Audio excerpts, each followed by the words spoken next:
बिस्मिल्लाहिर्रहमानिर्रहीम। अस्सलाम वालेकुम। आप देख रहे हैं नेशनल न्यूज़ और मैं हूं सुबान कुरैशी।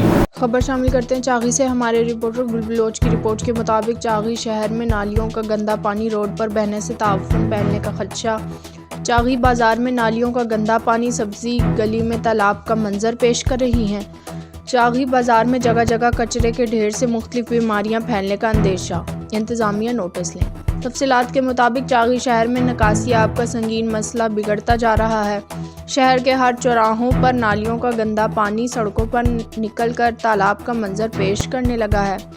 रोड के किनारे पानी जमा हो गया है और सब्जी गली में पानी दाखिल होने से पैदल चलने वालों को दुश्वारी का सामना करना पड़ रहा है। चागी शहर की मुख्तलिफ जगहों पर गंदगी की ढेर की वजह से सफाई का निज़ाम बिगड़ता और ख़तरनाक सूरत हाल पैदा होती जा रही है। गंदगी और बदबू की वजह से मुख्तलिफ किस्म की बीमारियां फैलने का अंदेशा है। चागी शहर के मेन रोड पर नालियों के गंदा पानी के ठहरने से रोड टूट फूट का शिकार हो चुका है और मेन रोड पर बड़े खड्डे बन गए हैं। निकासी आब के गंदे पानी बाजार के मुख्तलिफ गलियों में बहना शुरू हो गया है।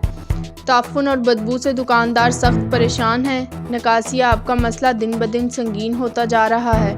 अवामी हलकों ने MP चागी हाजी सादिक खान संजरानी से अपील की है कि चागी के अवाम पर रहम खाकर निकासी आब का मसला हल किया जाए और चागी शहर को गंदगी से और मेन रोड को मज़ीद टूटने से बचाया जाए।